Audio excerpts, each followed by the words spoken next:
السلام علیکم، بسم اللہ الرحمن الرحیم۔ آج ہمارا دوسرا لیکچر ہے، تو اس میں جو ہے ہم عمل تعلیم کے بنیادی عناصر کون سے ہیں ان کے بارے میں پڑھیں گے کہ جن سے مل کر تعلیم کا عمل مکمل ہوتا ہے۔ تو نمبر 1 ہے متعلم، نمبر 2 ہے معلم، نمبر 3 ہے نصاب، نمبر 4 ہے تعلم لرننگ، نمبر 5 ہے تدریس، نمبر 6 ہے معاشرہ۔ نمبر 1 متعلم جو ہے عمل تعلیم کا سب سے اہم عنصر ہے۔ اسی کے لیے جو ہے نظام تعلیم بنایا جاتا ہے۔ ہر طالب علم جو ہے معاشرے کا اہم رکن ہوتا ہے، کیونکہ اسی سے مل کر تو معاشرہ بنتا ہے۔ اس لیے معاشرے کو چاہیے کہ طالب علم کی تربیت اس حساب سے کرے کہ وہ عمر کے کس درجے میں ہے، اس کی عمر کے تقاضے کیا ہیں، اس کی صلاحیتیں، اس کے ذاتی رجحانات اور دلچسپیاں کیا ہیں۔ اس کے علاوہ جو ہے متعلمین کے انفرادی اختلافات، کیونکہ ہر انسان کے اپنے اختلافات ہوتے ہیں، اپنی ذہنی استعداد ہوتی ہے، اسی طریقے سے مزاج ہوتا ہے، تو اس کے علاوہ جو ہے قومی، مذہبی اور معاشرتی ضروریات کو بھی پیش نظر رکھے کہ ہماری قوم کو کیا چاہیے۔ جیسے ہم دیکھتے ہیں کہ آج کل ہم دیکھتے ہیں کہ آج کل کیا شعبہ ہے جو ہم پڑھیں، کس چیز کا سکوپ ہے جو ہم اس شعبے کو چنیں۔ اسی طرح سیم ان چیزوں کا ہے۔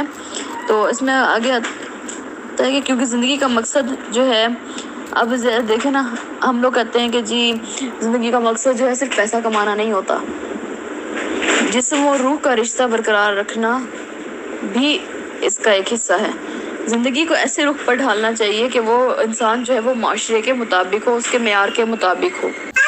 ہر طالب علم کو چاہیے کہ وہ ریاست اور معاشرے کا مفید شہری بنے، اللہ تعالیٰ کا مطیع فرمانبردار بن کر زندگی بسر کرے، ملک و ملت کی خدمت کے جذبے سے سرشار ہو، اپنے فرائض بخوبی انجام دے اور دوسروں کے حقوق کا احترام کرے۔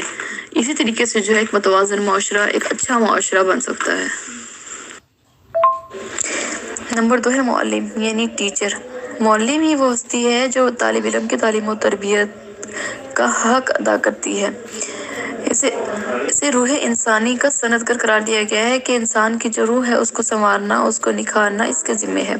جیسے حضور صلی اللہ علیہ وسلم نے بھی اپنے لیے معلم کے لقب کو پسند فرمایا ہے، کیونکہ اللہ تعالیٰ نے حضور صلی اللہ علیہ وسلم کی ذات کو ہی ہمارے لیے تقلید کا ذریعہ بنایا ہے، انہی کے راستے پر چلنے کا ہمیں حکم دیا گیا ہے، انہیں ہمارے لیے معلم بنایا گیا ہے۔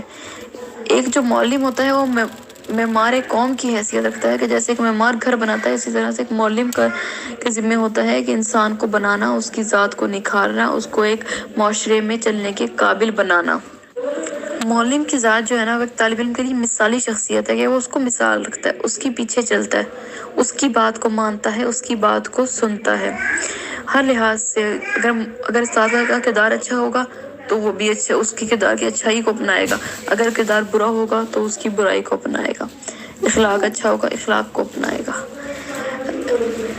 طالب علم کی جو پوری زندگی ہے نا، وہ استاد کی مرہون منت ہوتی ہے۔ استاد جو اسے سکھاتا ہے، جیسے سکھاتا ہے وہ اس کو ویسے ہی سیکھتا ہے۔ استاد چاہے تو ایک طالب علم کو آسمان پر بٹھا دیتا ہے اور چاہے تو زمین میں زندہ درگور کر دیتا ہے۔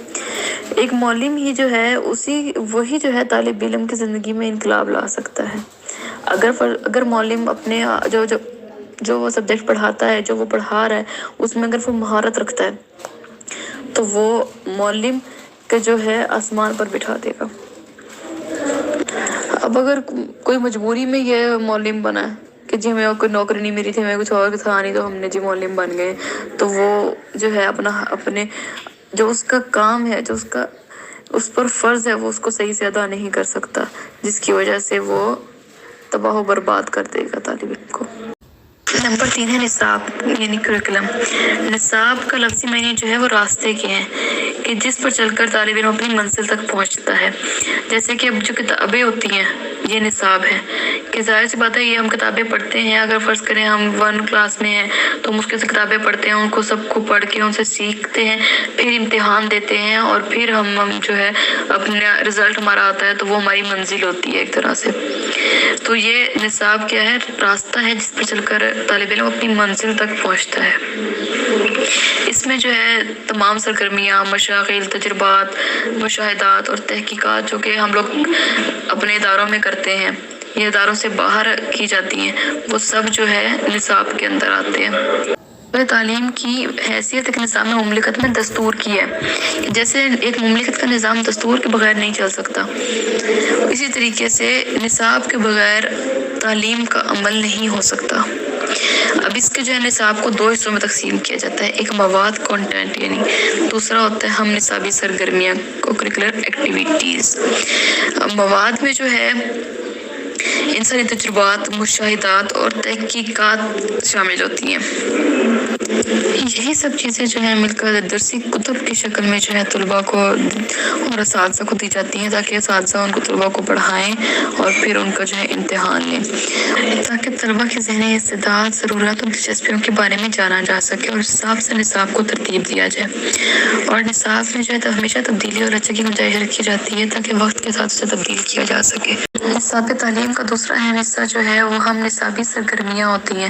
ان میں امتحان تو نہیں ہوتے، لیکن اس میں طلباء کی شخصیت کی تعمیر ہوتی ہے، مطلب ان کو ذہنی اور جسمانی جو ہے ان کے مختلف جو ہے کھیل وغیرہ ہو جاتے ہیں، یہ سب جو ہے یہ ہم نصابی سرگرمیوں میں آتا ہے۔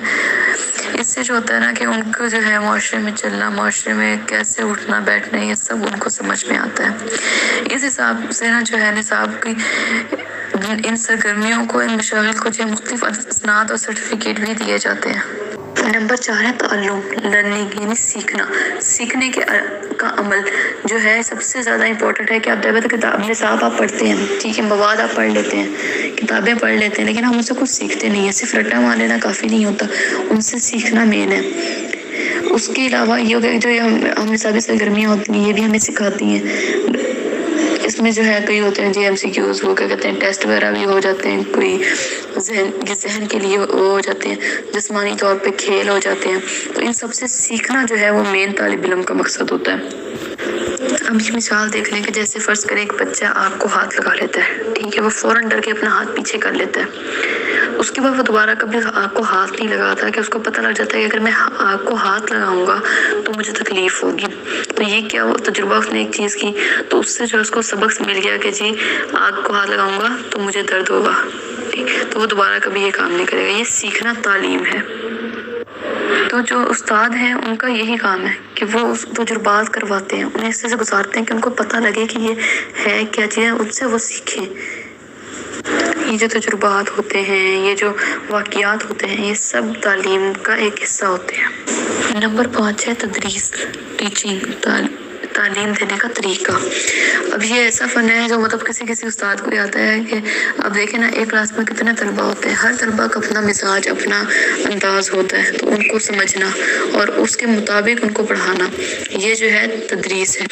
استاد جو ہے تو ان کو دیکھ کے جو ہے حکمت عملی اختیار کرتا ہے، ان کو مختلف انداز اپناتا ہے، اس کو جو ہے ایک انفارمیٹیو کے ساتھ ساتھ انٹرٹیننگ بناتا ہے کہ جی اس سے وہ سیکھیں۔ اب جو سب سے جو مین طریقہ ہے نا بچوں کو سکھانے کا، وہ ان کے لیے دلچسپی پیدا کرنا ہے، ان کے لیے دلکش بنانا ہے۔ جیسے آپ فرض کریں جب چھوٹے چھوٹے بچے ہوتے ہیں نا، چھوٹی کلاس میں ہو گئے، PG والے ہو گئے، تو ان کو کس طرح پڑھایا جاتا ہے، مختلف پوئمز کے ذریعے، مختلف حرکتیں کر کے، ساؤنڈز کے ذریعے۔ تو مطلب یہ سب کیا آتا ہے، ٹیچنگ میتھڈز میں آتا ہے۔ استاد جو ہے ٹیچنگ میتھڈز کو طلباء کے حساب سے اپناتا ہے۔ یہ معاشرہ مطلب سوسائٹی۔ تعلیم جو ہے ایک معاشرتی عمل ہے، کیونکہ یہ معاشرے کے لیے ہوتی ہے اور ہر فرد جو ہے وہ معاشرے کا حصہ ہے، تو یہ ایک معاشرتی عمل ہے۔ اس میں جو ہے نا تمام جو معاشرے کے مسائل ہیں، ضروریات ہیں، وہ سب اثر انداز ہوتے ہیں۔ اب جو افراد ہیں معاشرے کے، وہ اپنی صلاحیتوں کو، اپنے آپ کو تبھی نکھار سکتے ہیں، اپنے آپ کی نشو و نما تبھی کر سکتے ہیں جب انہیں تعلیم کے لیے مناسب ماحول دیا جائے گا، ضروری وسائل دیے جائیں گے، سہولیات فراہم کی جائیں گی۔ یہ سب معاشرے کے ذمے ہیں، اور معاشرے میں جو ہے ہمارے مطلب مختلف طبقے ہیں، جیسے حکومت ہو گئی، تو یہ ان کے ذمے ہے کہ وہ ہمیں مناسب جو ہے اقدامات کریں ہمارے اس مسئلے کے لیے، کیونکہ ہماری جو بقا ہے، تہذیب ہے، ثقافت کی جو بقا ہے، وہ سب کے سب جو ہے فروغ تعلیم سے ہی ہے۔ یہ تھا ہمارا آج کا لیکچر، جس میں ہم نے عملے تعلیم کے عناصر کے بارے میں پڑھا کہ کتنے ہیں، کس کی کیا اہمیت ہے، کس کا کیا کام ہے۔ تو انشاءاللہ نیکسٹ ہم پڑھیں گے کہ یہ کیسے اثر انداز ہوتی ہے ہماری زندگی پر۔ اللہ حافظ۔